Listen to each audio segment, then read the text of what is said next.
TNN TV کی بین الاقوامی خبروں کے ساتھ میں ہوں مہرین امین۔ کینیڈا کی اہم وفاقی ایجنسیاں سائبر کرائم کے بڑھتے ہوئے خطرے سے لڑنے کے لیے تیار نہیں ہیں۔ مزید جانتے ہیں اس رپورٹ میں۔ کینیڈا کی اہم وفاقی ایجنسیاں سائبر کرائم کے بڑھتے ہوئے خطرے سے لڑنے کے لیے تیار نہیں ہیں۔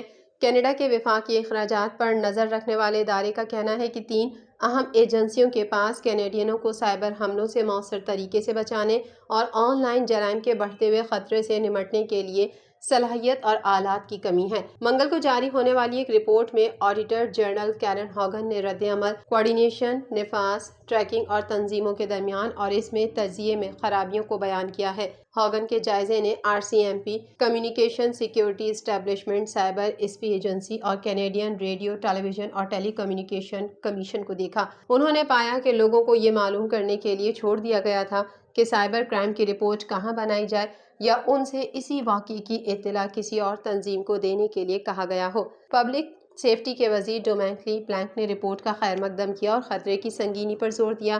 ان کا کہنا تھا کہ پچھلی دہائی میں روزمرہ کی چیزوں کا خیال رکھنے کے لیے انٹرنیٹ پر ہمارا انحصار واضح طور پر بہت زیادہ بڑھ گیا ہے۔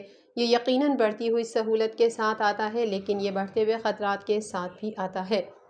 کینیڈا کی عدالت نے ہردیپ سنگھ نجر کے قتل کے الزام میں گرفتار ملزم امن دیپ سنگھ پر فرد جرم عائد کر دی۔ اس حوالے سے مزید جانتے ہیں۔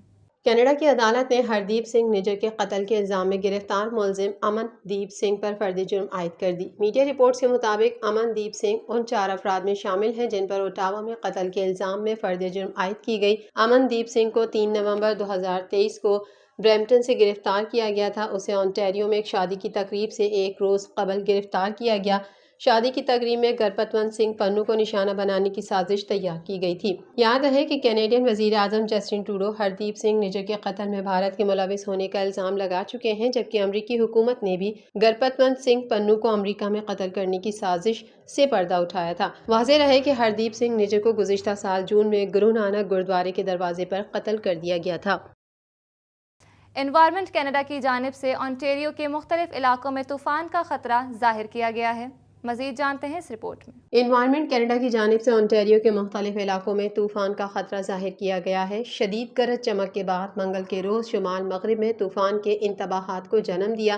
طوفانی موسم کا خطرہ بدھ کے روز جنوبی علاقوں میں بھی پھیل جائے گا۔ درجہ حرارت موسم گرما کے وسط میں بدھ کے روز پھر سے قدروں کی طرح بڑھ جائے گا اور گرج چمک کے طوفانوں کے لیے درکار سرد محاذ سے گزرتا ہوا متحرک ہوگا۔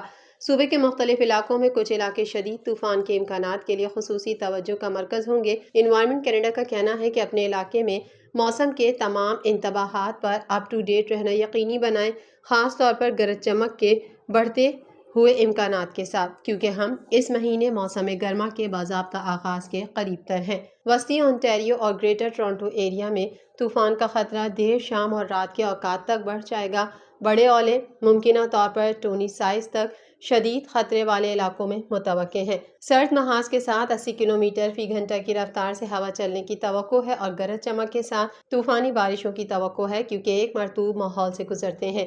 بدھ کو دن بھر موسم سے باخبر رہنا اہم ہوگا۔ آنٹیریو کے بیشتر علاقوں میں ہفتے کے آخر تک غیر منظم حالات اتوار کو بارشوں کے ساتھ جاری رہنے کا امکان ہے۔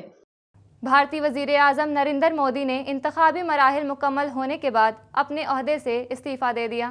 مزید جانتے ہیں اس رپورٹ میں۔ بھارتی وزیر اعظم نریندر مودی نے انتخابی مراحل مکمل ہونے کے بعد اپنے عہدے سے استعفیٰ دے دیا، جبکہ وہ ملک کے نئے وزیر اعظم کی حیثیت سے 8 جون کو حلف اٹھائیں گے۔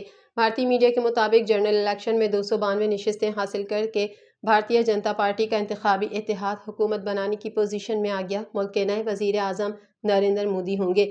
نریندر مودی مسلسل تیسری بار وزیر اعظم کا حلف اٹھانے جا رہے ہیں اور آن جہانی جواہر لال نہرو کے بعد یہ اعزاز حاصل کرنے والے دوسرے رہنما بن جائیں گے۔ حلف برداری کی تاریخ کا سرکاری سطح پر اعلان نہیں ہوا ہے، تاہم بھارتی میڈیا کا دعویٰ ہے کہ اس اہم دن کے لیے 8 جون کی تاریخ طے کر لی گئی ہے۔ آئین کے تقاضوں کو پورا کرتے ہوئے الیکشن کے نتائج کے بعد نریندر مودی نے ملکی صدر کو اپنا استعفیٰ پیش کر دیا، جسے بھارتی خاتون صدر دروپدی مرمو نے منظور کر لیا۔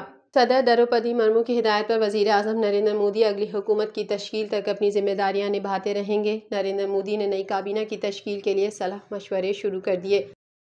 امریکی صدر جو بائیڈن نے کہا ہے کہ غزہ کی پٹی میں فوری جنگ بندی کے لیے سر توڑ کوششیں کر رہے ہیں۔ اس حوالے سے مزید جانتے ہیں۔ امریکی صدر جو بائیڈن نے کہا ہے کہ غزہ کی پٹی میں فوری جنگ بندی کے لیے سر توڑ کوششیں کر رہے ہیں۔ میڈیا رپورٹس کے مطابق واشنگٹن میں امریکی جریدے سے گفتگو کرتے ہوئے امریکی صدر نے کہا کہ اسرائیلی وزیر اعظم سیاسی ساکھ بچانے کے لیے غزہ میں جنگ کو طول دے رہے ہیں۔ صدر بائیڈن نے کہا کہ اسرائیلی فورسز کی جانب سے غزہ میں جنگی جرائم کے ٹھوس ثبوت نہیں ہیں۔ انہوں نے کہا کہ غزہ میں جنگ بندی پر عمل درآمد نہ کرنے کی ذمہ داری حماس پر عائد ہوتی ہے۔